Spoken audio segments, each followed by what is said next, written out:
নমস্কার, আমি দিয়া সরকার। গত 11ই জুলাই আমার একটা মিউজিক অ্যালবাম রিলিজ হয়েছে, যার নাম আমি ছায়ার শহরে থাকি, এন্টারটেইনমেন্ট প্লেজার ফটোগ্রাফি ইউটিউব চ্যানেলে। তো অনেকেই ভিডিওটা দেখেছেন, জানিয়েছেন আমাদের কেমন লাগলো। যারা এখনও দেখেননি তারা ভিডিওটা দেখে আমাদেরকে অবশ্যই জানাবেন যে আপনার। আমি আজকে ভিডিওটার ব্যাপারে আমার কিছু এক্সপিরিয়েন্স শেয়ার করতে এলাম। সেটা হচ্ছে, যখন ফার্স্ট আমাকে সুশান্ত দা, মানে এই ভিডিওটার যিনি ডিরেক্টর, তিনি যখন ফার্স্ট অ্যাপ্রোচ করে, তো তখন আমি না করে দিয়েছিলাম। কারণ এরকম টাইপের মানে এটা বেসিক্যালি একটা রক সং, তো এরকম রক সং আমি শুনি না। তো আমি ভাবলাম তার মধ্যে আবার লিপসিং দিতে হবে, তো আমার জন্য এটা একটু টাফই ছিল। তো আমি বলেছিলাম যে না দাদা, আমি করতে পারবো না এটা, কারণ এটা মুখস্থ করা আমার জন্য খুব চ্যালেঞ্জিং একটা ব্যাপার। তো তারপর দাদা বলল ঠিক আছে তাহলে। তো তারপর অনেক দিন পর আবার আমাকে বলা হয় যে তুই কি কাজটা করবি, তাহলে কাজটা নিয়ে এগোবো। তো আমি ভাবলাম যে হ্যাঁ ঠিক আছে, আমি একটু চেষ্টা করি, কারণ এটা যদি করতে পারি তো এটা আমার জন্য একটা চ্যালেঞ্জিং কাজ হবে। আর এরকম কাজ সাধারণত আমি করিনি এর আগে, মানে লিপসিং দেওয়া কাজ। তো যেহেতু ফার্স্ট লিপসিং, আর এরকম একটা রক গানের ওপরে, একটা র্যাপের ওপরে লিপসিং, তো বেশ ইন্টারেস্টিংও ছিল ব্যাপারটা। তো আমি রাজি হই। আমাদের যথারীতি কাজ স্টার্ট হয়, শ্যুটের সমস্ত প্ল্যানিং স্টার্ট হয়।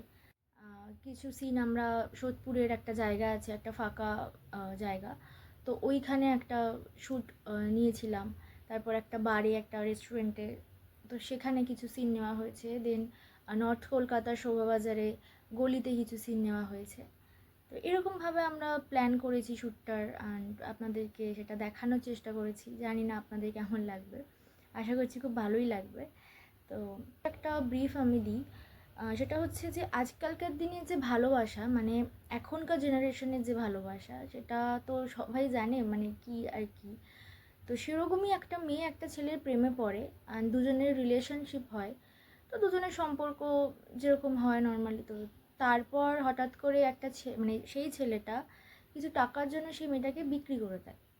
তো তার ভালোবাসাকে সে বেঁচে দিয়েছে। তো সেই রিলেটেড বা সেই রকম ভাবনার মধ্যেই গল্পটাকে ছোট্টর মধ্যে গানের মাধ্যমে বোঝানোর চেষ্টা করেছি আমরা।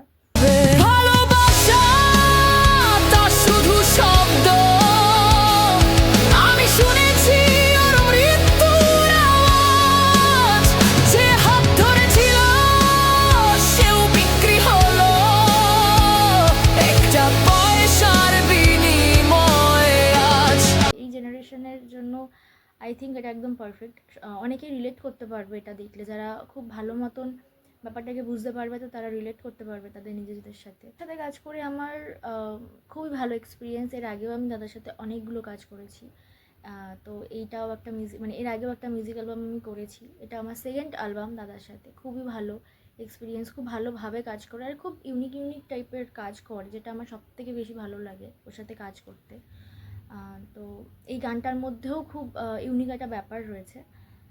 তো এই গানটার মানে এই কনসেপ্টটার ব্যাপারে যদি আমি বলি, প্রত্যেকটা মানুষ আমাকে প্রচণ্ড হেল্প করেছে। যেমন অভিজিৎ দা, যার কথা না বললেই নয়, যিনি আমাদের সিনেমাটোগ্রাফার, তিনিও আমাকে বলে দিয়েছিল যে এটা কীভাবে কর, ওটা ওইভাবে কর, এটাকে এইভাবে বল। তো প্রত্যেকটা মানুষের সাপোর্ট না থাকলে আমি হয়তো এইভাবে কাজটা প্রেজেন্ট করতে পারতাম না, আমার পক্ষে একটু ডিফিকাল্ট হয়ে যেত। তো আবারও একটাই কথা বলবো, আপনারা কাজটা দেখুন, আমাদেরকে জানাবেন কেমন লেগেছে অবশ্যই, কারণ আপনাদের মতামতটা আমাদের জানাটা খুব দরকার।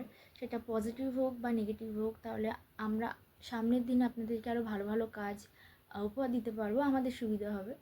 তো আপনারা অবশ্যই কাজটা জানাবেন, আর ভালো লাগলে অবশ্যই একটা লাইক, কমেন্ট আর শেয়ার করে দেবেন। চোখে ঘুম নেই, মাটিতে নেই ঘর, সব ঠিকানা হারিয়ে গেছে কবে। আমি আকাশে লিখি নিজের গল্প।